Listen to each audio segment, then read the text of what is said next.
Olá pessoal, tudo bem com vocês? O material para nossa aula de hoje já está organizado? Se ainda não, corre lá. Enquanto isso, eu vou retirando a minha máscara para a nossa aula de hoje. Pessoal, semana passada falamos sobre outro sistema muito importante para o nosso organismo, o sistema excretor, através do aparelho urinário. Também ajudamos o Lucas com sua experiência de verificar se poderia trocar as embalagens de medidas diferentes. No caso, o litro e o cúbico. Hoje vamos continuar fazendo um resumo sobre todos os sistemas estudados até aqui. Também iremos ver 7 dicas para uma boa leitura. E vamos começar a conhecer o plano cartesiano. Para isso, iremos articular os componentes curriculares de ciências, literatura e linguagem e matemática, com o tema Vida e Evolução, um desenvolvimento constante. Então, vamos começar a nossa aula, porque conhecimento e informação nunca é demais.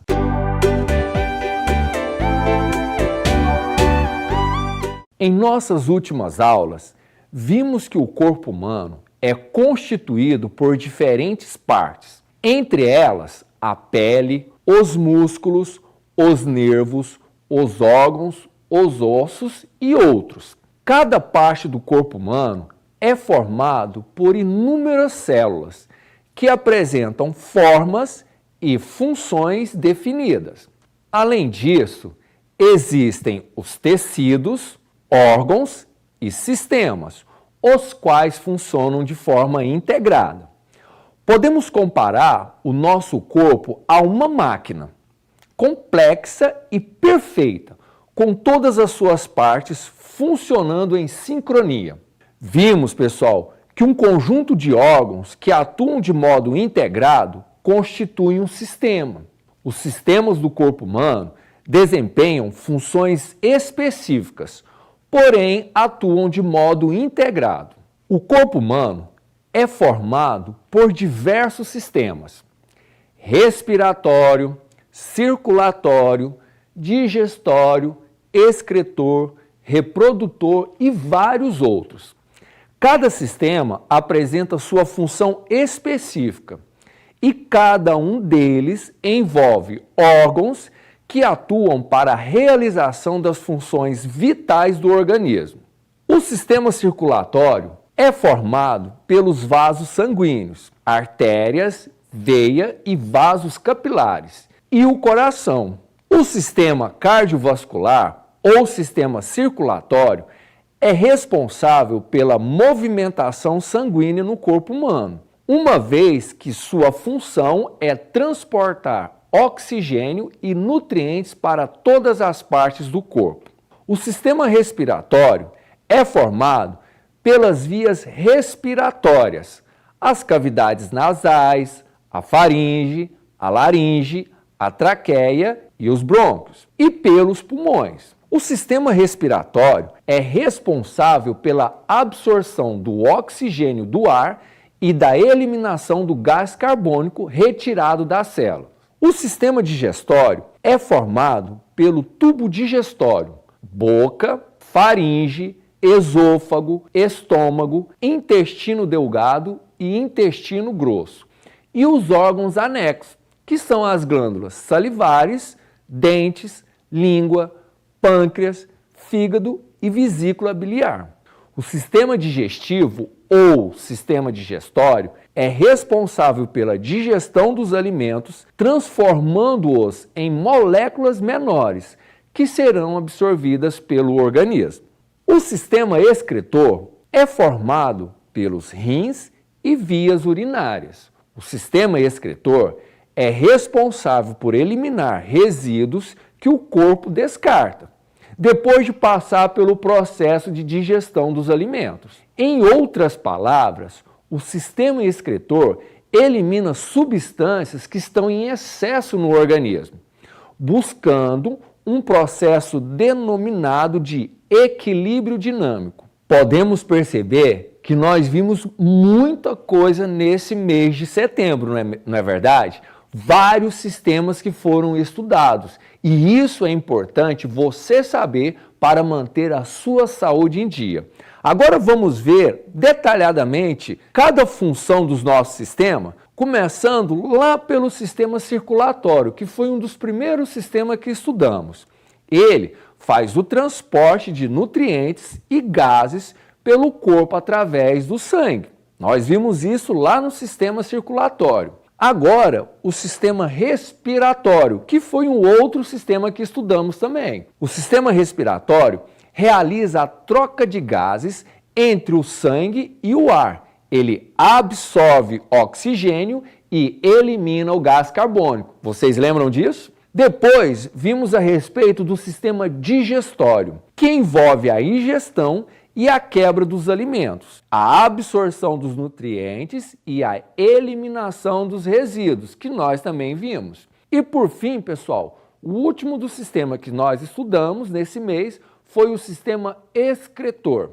Ele elimina as excretas, substâncias indesejáveis ao corpo humano, produzidas no metabolismo. A integração dos sistemas do corpo humano auxilia no funcionamento e desenvolvimento de todo o nosso organismo. Os sistemas são interdependentes, logo, se um não funciona da maneira correta, irá afetar o equilíbrio interno do corpo, prejudicando todos os outros.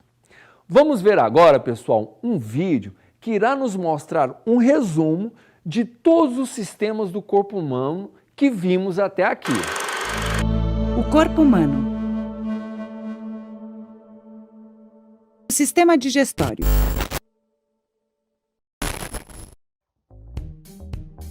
O sistema digestório é o responsável por transformar os alimentos em energia para o corpo.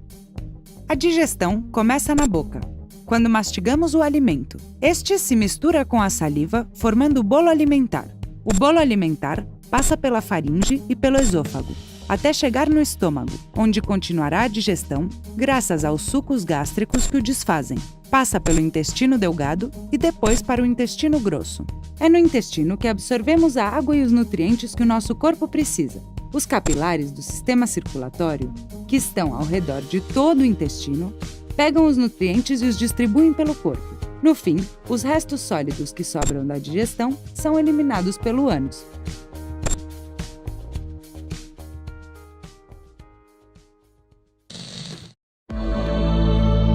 O corpo humano. O sistema excretor. Sistema urinário.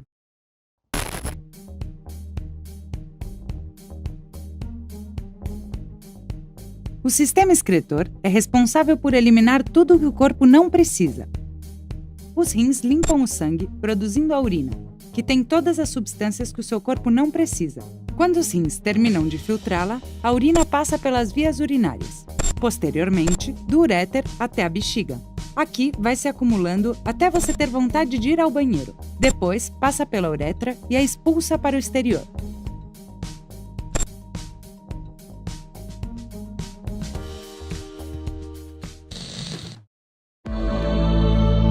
O corpo humano. O sistema nervoso.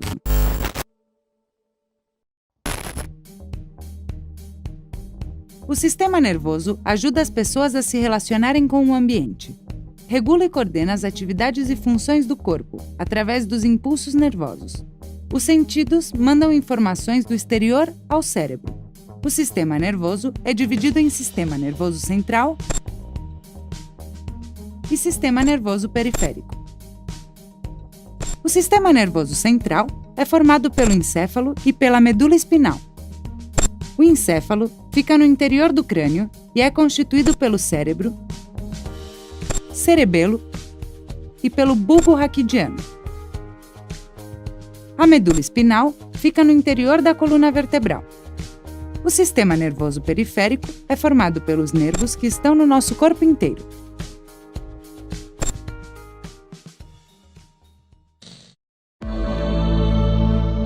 O corpo humano.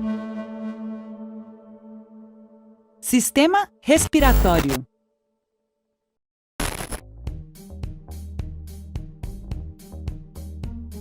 O sistema respiratório é o responsável pela respiração.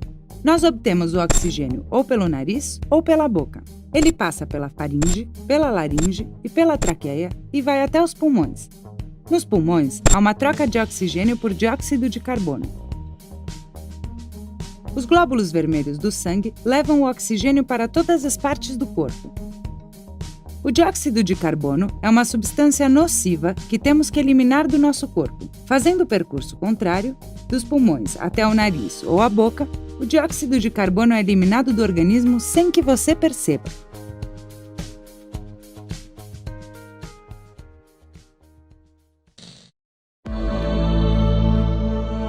O corpo humano.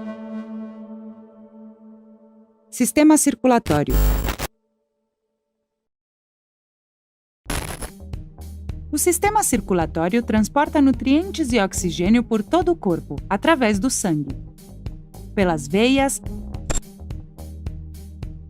artérias, capilares e coração, que é o órgão principal deste sistema. O coração bombeia o sangue sem oxigênio e com resíduos pelas artérias, em direção aos pulmões. Lá, expulsa os resíduos e recolhe o oxigênio e os nutrientes que as células precisam. O sangue oxigenado passa pelo coração e é bombeado para os órgãos através das artérias. Os órgãos recebem o sangue oxigenado e o devolvem sem oxigênio e com resíduos. O sangue volta, então, para o coração, que o bombeia para os pulmões, onde, novamente, pega o oxigênio e expulsa os resíduos.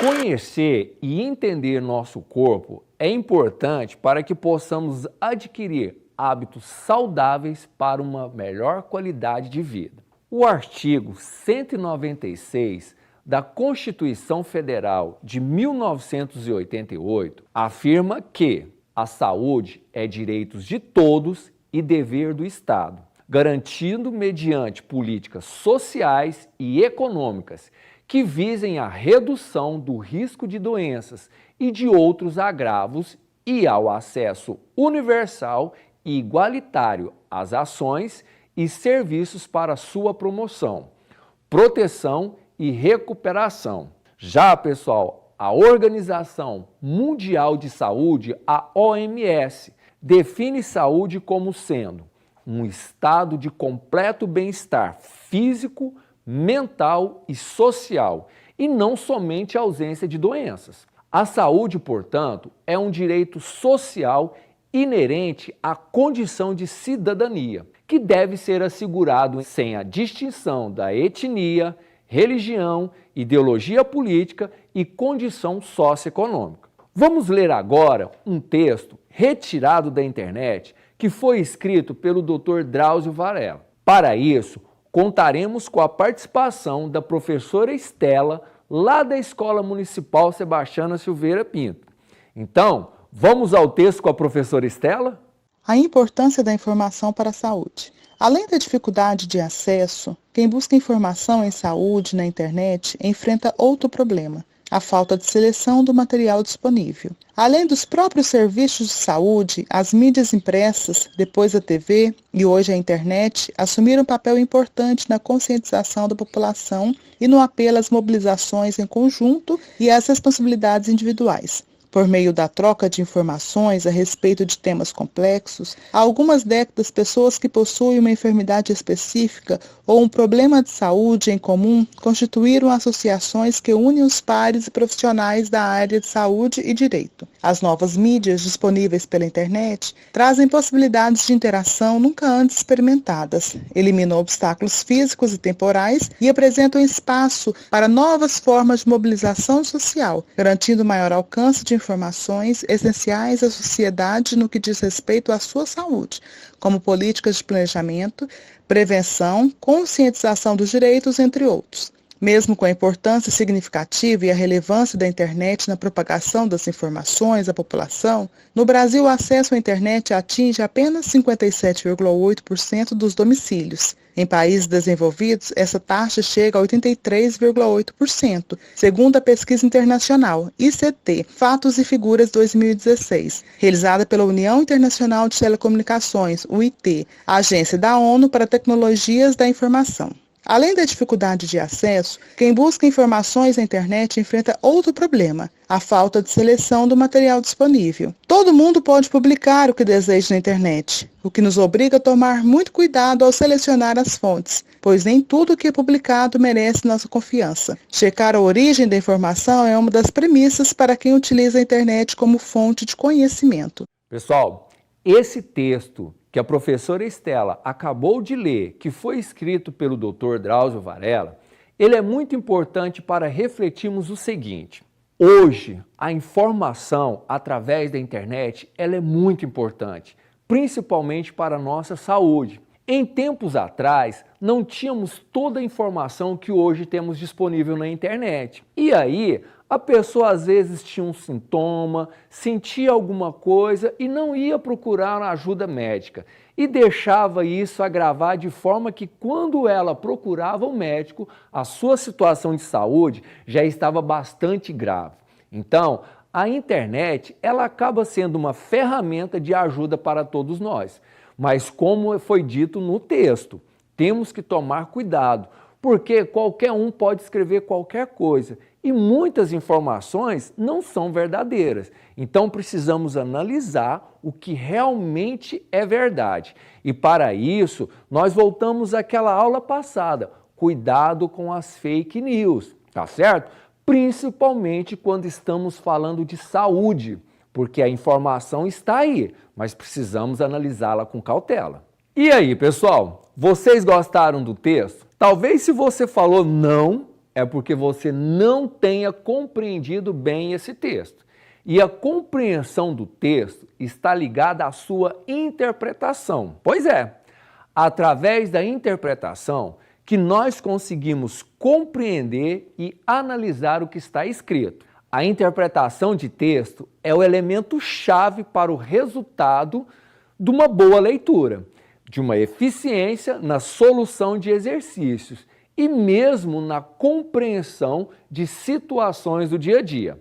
Além de uma leitura mais atenta e conhecimento prévio sobre o assunto, o elemento de fundamental importância para interpretar é compreender corretamente um texto e ter o domínio da língua. E mesmo dominando a língua, é muito importante ter um dicionário por perto. Isso porque ninguém conhece o significado de todas as palavras. E é muito difícil interpretar um texto desconhecendo certos termos. Somente a prática de leitura facilitará a sua capacidade de compreensão e interpretação de texto. Vamos ver agora, pessoal, 7 dicas importantes para interpretar um texto. Então vamos lá? Primeiro, leia todo o texto pausadamente. O primeiro contato com o texto é muito importante. É nesse momento que você vai saber qual o assunto tratado e qual a posição do autor. Leia devagar e sem interromper a leitura. 2. Releia o texto e marque todas as palavras que você não sabe o significado. Agora que você já sabe qual é o assunto, na segunda leitura você dará início a uma fase mais detalhada. Na existência de palavras desconhecidas, anote um rascunho ou sublinhe no próprio texto. 3. Veja o significado de cada uma delas no dicionário e anote. Consulte o dicionário e anote os sinônimos ou a explicação do seu sentido. Releia o texto, substituindo as palavras desconhecidas por aquelas que você já conhece. Isso não só ajuda a entender um texto em específico, como também aumenta o seu vocabulário. 4. Separe os parágrafos do texto e releia um a um, fazendo o seu resumo. Separe o texto em parágrafos. À medida que lê, utilize um rascunho para fazer um resuminho daquilo que leu. E a partir daí, você está exercitando a sua capacidade em compreender a leitura. Elabore uma pergunta para cada parágrafo e responda.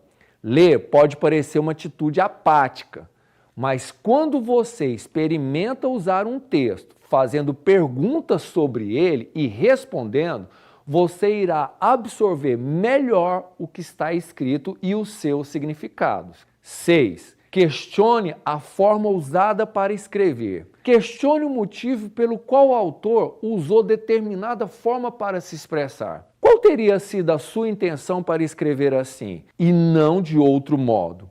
E a palavra utilizada, será que elas indicam alguma coisa? 7. Faça um novo texto com suas palavras, mas siga as ideias do autor. Assinale as ideias principais e se certifique que as incluiu no texto. Escrever o mesmo, mas com as suas palavras, é uma prova de que você entendeu aquilo que leu. A interpretação do texto é fundamental para a compreensão do mundo.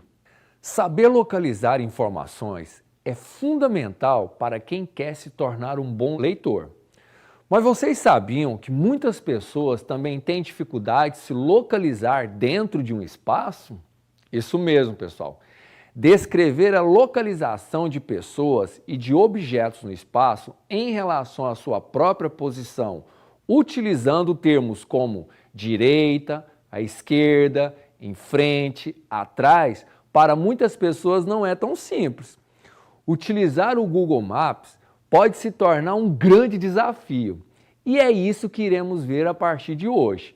E para isso, vamos estudar um conteúdo da matemática que chamamos de plano cartesiano. Quem tem dificuldade de identificar lugares? Como podemos desenvolver um pensamento que facilite representar o mundo em que vivemos? Observem, pessoal, o esquema aqui no quadro. Nele, nós temos duas posições. Nós temos a escola e nós temos o clube. Se a gente observar, nessa linha horizontal, nós temos alguns pontos marcados. 0, 1, 2, 3, 4 e 5. Já na linha vertical, nós temos algumas letras, indicando cada posição, A, B, C e D. Para que possamos definir o ponto da escola, nós podemos defini-lo como sendo o ponto 4 e o ponto B, ou seja, a escola se encontra na posição 4,B. Se a gente pensar assim, como que nós podemos definir a posição do clube em relação a esse esquema que nós temos aqui no quadro? Observem bem. Embaixo, ela está alinhado com o ponto 2. E qual a letra? Letra D. Então, nós podemos definir que o clube se encontra na posição 2D. Agora, pessoal, observem o mapa. Você deverá partir de Santa Catarina, seguir para o Espírito Santo e depois ir para Sergipe. Vamos tentar localizar a posição dos estados de acordo com os eixos vertical e horizontal. Mas aonde devemos observar primeiro? Localizar uma posição na horizontal ou na vertical? Primeiro, nós vamos localizar os 3 estados, olhando primeiro na horizontal e depois na vertical, a partir do plano que nós chamamos de plano cartesiano. Observem aqui, inicialmente nós temos que achar o estado de Santa Catarina. Se a gente olha primeiro na horizontal e depois na vertical, qual é a posição que o estado de Santa Catarina se encontra? Nós podemos definir que ele se encontra na posição 5,B. Essa é a posição do estado de Santa Catarina. Depois, nós vamos seguir para o estado do Espírito Santo. Olha só o Espírito Santo bem aqui em cima. Se observarmos primeiro na horizontal e depois na vertical, nós vamos observar que o estado do Espírito Santo se encontra na posição 7,D. Depois disso, nós vamos lá para o Sergipe, lá em cima, ó pessoal, aqui o estado de Sergipe aqui. Vamos observar em qual posição ele se encontra? Primeiro olhando na horizontal e depois olhando na vertical. Então, observem que na horizontal ele se encontra no ponto 8 e na vertical ele se encontra no ponto F. Então, a posição que observamos do estado de Sergipe é no ponto 8,F.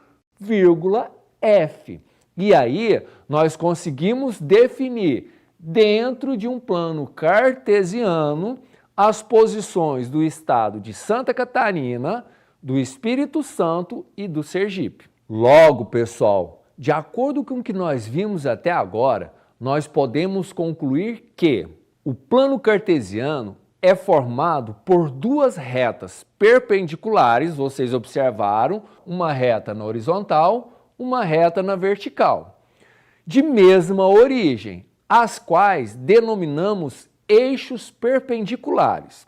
O eixo, pessoal, horizontal, esse eixo aqui, ó, esse é o eixo horizontal. Nós chamamos ele de eixo das abscissas. Anotem esse nome, porque vocês vão precisar muito dele a partir de agora. Enquanto que o eixo vertical, nós chamamos de eixo das ordenadas. Então, pessoal, quando vocês verificarem um plano cartesiano, nós denominamos essa parte de baixo, nós chamamos de eixo das abscissas, e essa parte vertical nós chamamos de eixo das ordenadas. As posições de um ponto no plano cartesiano são indicadas por valores, sempre indicando primeiro a abscissa e depois a ordenada. Então, aquela pergunta que nós fizemos antes. Quem vem primeiro? Primeiro observa o quê? Primeiro eu observo o ponto da horizontal e depois eu observo o ponto da vertical. E aí eu consigo determinar a posição que o objeto se encontra dentro do plano cartesiano. Por isso, as posições dos pontos do plano são indicados por pares ordenados. Os pares ordenados, ó pessoal, 5,B, 7,D, 8,F. Então, pessoal, vamos observar um outro exemplo aqui do nosso plano cartesiano? Observem aqui, nós temos um plano cartesiano, nós temos as marcações da horizontal e as marcações da vertical. Lembra que nós falamos? Primeiro eu observo a marcação da horizontal e depois eu observo a marcação da vertical. Olhando ali, pessoal, qual é a posição que a esfera se encontra? Se você falou 2,E, tá de parabéns. E a pirâmide? Qual é a posição que a pirâmide se encontra? 3,D. Vocês estão ficando espertos, hein? E o cubo? Qual é a posição do cubo? Isso mesmo, 6,C. E agora, pessoal, qual é o objeto que se encontra na posição 5,A? Ah, isso mesmo, o cone. Legal, né, pessoal? Agora nós já conseguimos analisar ou definir a posição de um objeto dentro do plano cartesiano.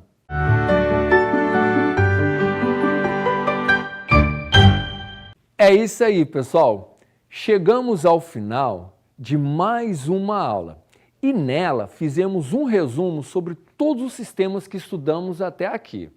Sistemas estes imprescindíveis para a manutenção da nossa saúde e do nosso bem-estar. Também vimos, pessoal, 7 dicas importantes para realizar uma boa leitura. E por último, vimos que a partir do plano cartesiano é possível representar com precisão qualquer ponto, porque o cruzamento entre as coordenadas dos eixos horizontal e vertical mostram a posição exata de qualquer elemento que se queira localizar. Então, não se esqueçam, anotem todas as dúvidas para tirar com o seu professor de forma presencial ou através das mídias, faça as atividades disponibilizadas no portal da Prefeitura e as disponibilizadas pelo seu professor e tenha uma excelente semana. Um abraço a todos e até o nosso próximo encontro.